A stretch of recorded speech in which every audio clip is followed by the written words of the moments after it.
নমস্কার, প্রথমেই দেখে নেব আজকের সংবাদ শিরোনাম। ওরা কথা রাখে না, আমি রাখি। উত্তরবঙ্গ থেকে তোপ মমতার। ভাঙা হবে আরিয়া দহের ত্রাস, জয়ন্তের বাড়ি আদালতের নির্দেশে। ওয়াকাফ আইন সংক্রান্ত মামলায় অন্তর্বর্তী নির্দেশ দিল সুপ্রিম কোর্ট, কি বলল শীর্ষ আদালত? অনিয়ম আর দুর্নীতি এক জিনিস নয়, প্রাথমিকে 32,000 চাকরি বাতিল মামলায় হাইকোর্টের দাবি এজির। বেলঘরিয়া এক্সপ্রেসওয়েতে প্রকাশ্যে তোলাবাজি সিভিকের, দর্শক পুলিশ, নেওয়া হলো ব্যবস্থা। নিয়মিত সংবাদ পেতে চ্যানেলটি সাবস্ক্রাইব করে রাখুন। আসছে বিস্তারিত খবর। বছর খুললেই রাজ্যে বিধানসভা নির্বাচন, তার আগে উত্তরবঙ্গ সফরে গিয়ে প্রশাসনিক সভা মঞ্চ থেকে একগুচ্ছ প্রকল্পের উদ্বোধন ও শিলান্যাস করলেন মুখ্যমন্ত্রী মমতা বন্দ্যোপাধ্যায়।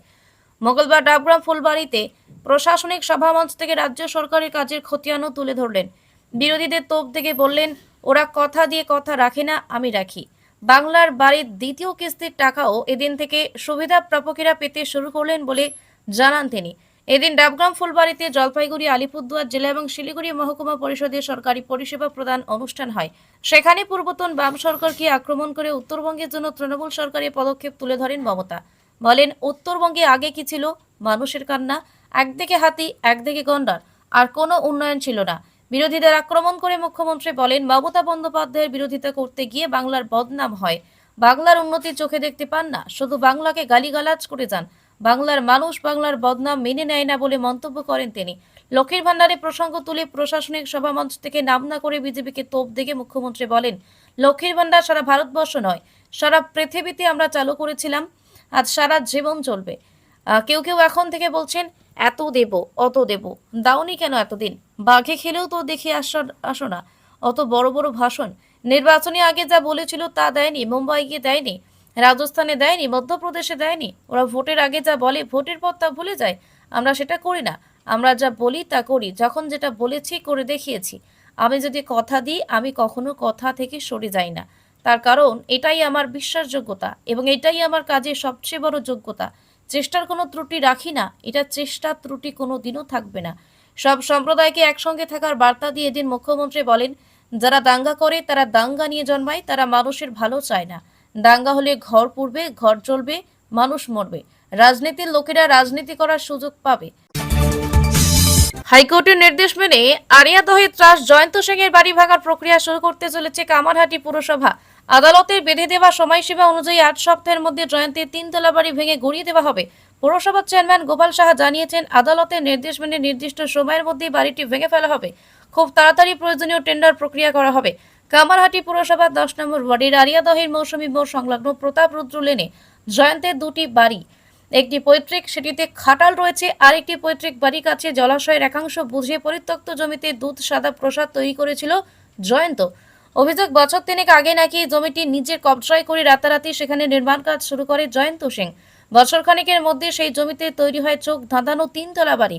পৌরসভা সূত্রে জানা গিয়েছে, 3 তলা বাড়িটি অনুমতি ছাড়া নির্মাণ করা হয়।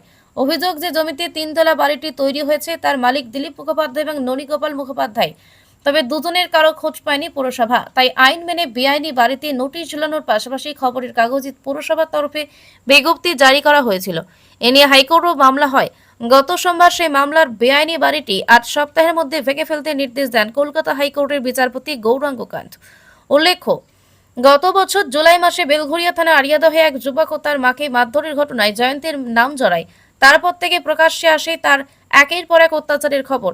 এলাকায় রীতিমতো ত্রাসের আবহাওয়া তৈরি করেছিল জয়ন্ত, নিজের দলও বানিয়েছিল। তারপরই তার অবৈধ বাড়ির সামনে আসে। উচ্চ আদালতের মামলা চলার পর বেআইনি বাড়িটি ভেঙে ফেলার নির্দেশ দেয় আদালত। নির্দেশ মেনে প্রক্রিয়া শুরু করবে পৌরসভা। সংশোধিত ওয়াকাফ আইন নিয়ে দেশের নানান প্রান্তে প্রতিবাদের ঝড় উঠেছিল। বাংলা সহ নানান রাজ্যে দেখা যায় বিক্ষোভের ছবি। উঠতে থাকে এই আইন প্রত্যাহারের দাবি। ইতিমধ্যেই জল গড়িয়েছে সুপ্রিম কোর্ট অবধি। গত বৃহস্পতিবার এই সংক্রান্ত মামলার শুনানি হওয়ার কথা ছিল, তবে কেন্দ্রের আবেদনে তা পিছিয়ে মঙ্গলবার হয়। প্রধান বিচারপতি বি.আর. গাভাই ও বিচারপতি আগস্টিন জর্জ মাসিহর বেঞ্চ জানায়, সংশোধিত ওয়াকাফ আইনের সাংবিধানিক বৈধতা নিয়ে যে সকল আবেদন জমা পড়েছে তা মঙ্গলবার শুনবে আদালত। এরপরে আইনে স্থগিতাদেশ দেওয়া হবে কিনা সেই সিদ্ধান্ত নেওয়া হবে। এদিন সকাল 11:30 নাগাদ প্রধান বিচারপতি গাভাই ও বিচারপতি মাসিহর বেঞ্চে সংশোধিত ওয়াকাফ আইন সংক্রান্ত মামলার শুনানি হয়। এদিন কেন্দ্রের তরফ থেকে সলিসিটর জেনারেল অনুরোধ জানান, কেন্দ্র আগে যে 3টি বিষয়ের উপর হলফনামা জমা দিয়েছে তার মধ্যেই মামলাকে সীমিত রাখা হোক। যদিও এই আবেদনে আপত্তি জানান মামলাকারীদের আইনজীবীরা। কপিল সিব্বল এদিন দাবি করেন এই আইন আদতে ওয়াকফ সম্পত্তি রক্ষা করার জন্য, তবে এটিকে এখন ওয়াকফ সম্পত্তি দখল করার জন্য বানানো হয়েছে। ওয়াকফ সম্পত্তি সর্বদা ওয়াকফ সম্পত্তিই থাকে বলে দাবি করেন তিনি। এদিন ধর্মীয় প্রতিষ্ঠানকে সম্পত্তি দান নিয়ে জোরালো সওয়াল করেন সিব্বল। সে কথা শুনে প্রধান বিচারপতি গাভাই বলেন, এই রকম তো মন্দিরে হয়, আমি দরগায় যাই, সেখানেও হয়। ওয়াকফ কাউন্সিলের সদস্য থেকে ওয়াকফ সম্পত্তি দানের বিষয়ে শর্ত একাধিক বিষয়ে প্রশ্ন তোলেন অভিজ্ঞ আইনজীবী সিব্বল। তার প্রশ্ন, নতুন ওয়াকফ আইন অনুযায়ী ওয়াকফকে সম্পত্তি দেওয়ার ক্ষেত্রে শর্ত দিয়ে বলা হয়েছে ওই ব্যক্তিকে সম্পত্তি দান করার আগে 5 বছর মুসলিম ধর্ম পালন করতে হবে। কে এই সিদ্ধান্ত নেবেন? মৃত্যুশয্যায় থাকা কোনো ব্যক্তি যদি ওয়াকফকে সম্পত্তি দান করতে চান তাহলে তাকে প্রমাণ করতে হবে তিনি মুসলিম ধর্ম পালন করছেন। এটা তো অসাংবিধানিক। এদিনের শুনানিতে ওয়াকফ সংশোধনী আইনের 2টি ধারা নিয়ে প্রশ্ন তোলেন সিব্বল। তিনি দাবি করেন নয়া আইনের 3D ও 3 ধারায় যা উল্লেখ রয়েছে তা প্রকৃত বিলে ছিল না। যৌথ সংসদীয় কমিটিতেও এই নিয়ে আলোচনা হয়নি বলে দাবি করেন তিনি। গত শুনানিতে প্রাথমিকে 32,000-এর চাকরি বাতিলে সিঙ্গেল বেঞ্চের রায়কে বেআইনি তকমা দিয়েছিল পর্ষদ। আর মঙ্গলবার তার থেকে এক ধাপে গিয়ে পর্ষদের দাবি দুর্নীতি আর অনিয়ম এক জিনিস নয়, তা বুঝতে ভুল করেছে সিঙ্গেল বেঞ্চ। 32,000 প্রাথমিক শিক্ষকের চাকরি খারিজ সংক্রান্ত সিঙ্গেল বেঞ্চের সিদ্ধান্তে অন্তর্বর্তী স্থগিতাদেশ আগেই দিয়েছিল কলকাতা হাইকোর্টের ডিভিশন বেঞ্চ। এই দিন এই মামলাটি ফের ওঠে কলকাতা হাইকোর্টের ডিভিশন বেঞ্চে। মামলায় সওয়াল করতে গিয়ে পর্ষদের তরফে রাজ্যের অ্যাডভোকেট জেনারেল এজি কিশোর দত্ত আদালতে বলেন, অনিয়ম আর দুর্নীতি এক জিনিস নয়। এই যে সওয়াল ছিল, দুর্নীতির কথা বলা হলেও কাউকে চিহ্নিত করতে পারেনি একক বেঞ্চ। দুর্নীতির চিরাচরিত সংগতি টাকাকে নিয়েছে তার প্রমাণ দিতে হয়। সিঙ্গেল বেঞ্চ শুধু দুর্নীতির অভিযোগকে দুর্নীতি হয়েছে বলে ধরে নিয়েছে, দুর্নীতির কোনো প্রমাণ নেই। পাশাপাশি সিঙ্গেল বেঞ্চের বিচারপতি প্রাক্তন বিচারপতি অভিজিৎ গঙ্গোপাধ্যায় নিজেই এক্ষেত্রে অনুসন্ধানে কাজ করেছেন বলে ইঙ্গিত করে এজি। তিনি বলেন, বিশাল সংখ্যক চাকরি প্রার্থীকে নির্দিষ্ট পদ্ধতি মেনে ইন্টারভিউ দেওয়া হয়েছিল। বাস্তবে যেভাবে নিয়োগ প্রক্রিয়া চলছিল হাইকোর্টের সিঙ্গেল বেঞ্চ তার থেকে বেশি হাইপোথেটিক্যাল বিষয় নিয়ে নাড়াচাড়া করছে। সিলেকশন কমিটিতে অভিজ্ঞদের রাখা হয়। আদালত বান্ধবের পরামর্শ নিয়েছিল সিঙ্গেল বেঞ্চ, তার সংযোজন ছিল। অকৃতকার্যদের বিষয়ে সিঙ্গেল বেঞ্চ যেন আগে থেকেই সিদ্ধান্ত নিয়ে ফেলেছিল এবং সেই পথে রায় দিয়ে এগিয়েছে। সবচেয়ে বড় কথা, সিঙ্গেল বেঞ্চ নিজে এই মামলাকে জনস্বার্থ মামলার মতো দেখেছে, নিজেই অনুসন্ধান করেছে। পাল্টা এজিকে বিচারপতি প্রশ্ন করেন, দুর্নীতি করে নিয়োগের যখন অভিযোগ উঠেছে সেই সময় বিচারপতিকে শুধু চেম্বারে বসে নথি দেখে বিচার শেষ করতে পারেন? আপনি হলে কি করতেন? এজি নিজের সওয়ালে আরও বলেন, সিঙ্গেল বেঞ্চ কোনো সরকারি আধিকারিকের দুর্নীতিতে যুক্ত বা রাজনৈতিক প্রভাবের কথা ইন্টারভিউতে উল্লেখ করেনি। যদি ধরেও নেওয়া যায় অ্যাপটিটিউড টেস্ট হয়নি, তাহলেও চাকরি বাতিল করা যায় না, কারণ সুপ্রিম কোর্টের নির্দেশ অনুযায়ী বিশাল সংখ্যক পরীক্ষার্থী যেখানে যুক্ত রয়েছে সেখানে আরও বেশি সতর্ক থাকতে হয় বিচার ব্যবস্থাকে।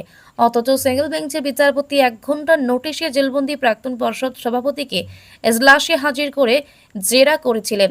যাদের বিরুদ্ধে অভিযোগ তারা কেউ ইন্টারভিউ বোর্ডে ছিলেন না। বেলঘরিয়া এক্সপ্রেসওয়ের পাশে দাঁড়ানো একটি পুলিশের গাড়ি, ভিতরে বসে রয়েছেন বরানগর থানার এক আধিকারিক আর রাস্তায় দাঁড়িয়ে এক সিভিক ভলেন্টিয়ার। কর্তব্যরত এই দুজন আধিকারিকের বিরুদ্ধে তোলাবাজির অভিযোগ তুলে বচসায় জড়িয়েছেন এক মহিলা। সম্প্রতি সমাজ মাধ্যমে এমনই একটি ভিডিও ভাইরাল হয়েছে। যদিও ভিডিওর সত্যতা যাচাই করেনি সংবাদ প্রতিদিন ডিজিটাল, তারপরে হইচই পড়ে গিয়েছে। ভাইরাল হওয়া ভিডিওটিতে দেখা গিয়েছে পুলিশ আধিকারিক এবং ওই সিভিক ভলেন্টিয়ারের বিরুদ্ধে তোলাবাজির অভিযোগ তুলে সরব হয়েছেন এক মহিলা। তার অভিযোগ, গাড়িতে বসে থাকা পুলিশ আধিকারিকের নির্দেশে রাস্তায় দাঁড়িয়ে একের পর এক মালবাহী গাড়ির থেকে টাকা তুলছিলেন সিভিক ভলেন্টিয়ার। এক পর্যায়ে পরিস্থিতি এমন দাঁড়ায় যে কার্যত ওই মহিলার হাতে পায়ে ধরে ক্ষমা চাইতে দেখা যায় তাকে। এমনকি মহিলার চিৎকারের জেরে গাড়িতে বসে থাকা পুলিশ আধিকারিকও বাইরে বেরিয়ে আসেন। ভিডিওটি ভাইরাল হতেই নড়ে চড়ে বসেছে ব্যারাকপুর পুলিশ কমিশনারেট। এই প্রসঙ্গে পুলিশ কমিশনার অজয় ঠাকুর বলেন, অভিযুক্ত অফিসারকে ক্লোজ করে বিভাগীয় তদন্ত করা হচ্ছে। পাশাপাশি পুলিশের সঙ্গে যে দুর্ব্যবহার করা হয়েছে তাও খতিয়ে দেখা হচ্ছে।